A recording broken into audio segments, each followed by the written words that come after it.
The reason the title is the Doldrums is not only does the ship hit the Artemis hit the Doldrums, but the characters as well. They stop moving forward. There's impasses from Jamie to Ferguson, Marcel. You know, there's no wind, so to speak. In the sea? In the sea or in the the relationships, that's right.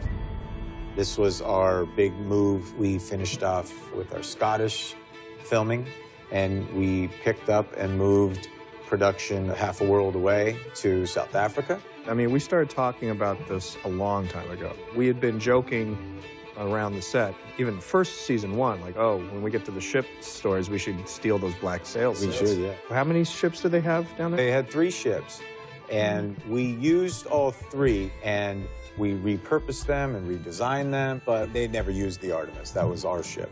It's almost impossible to shoot on a real ship at sea. Cramped conditions that you have to put all the crew people in, the unpredictability of the sea and the wind, and just 1,000 things can go wrong. So, under what you do is you tend to put them on stationary ships that are either on stationary tanks of water and surround them with green screen to sort of give you the big horizon. And sometimes you're putting them on the interiors of sound stages, and it's put it on what's called a gimbal, which allows the deck to actually rotate back and forth.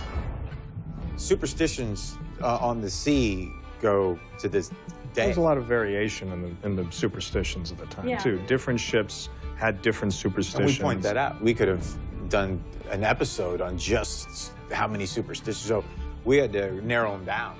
Claire starts to fight with the captain and say, this is ridiculous, but the captain says to her, rightly so, it doesn't matter if it's true or not. What matters is if the men believe it. In a way, superstitions were used to control their environment. So a captain that says it's superstitious to have a woman on board, he didn't want women on board because that would cause an unruly crew. So he needed to come up with a way of counterbalance. And I think a lot of superstitions, that's how they grew, is because the crew has to be pacified or there'll be a mutiny on the ship.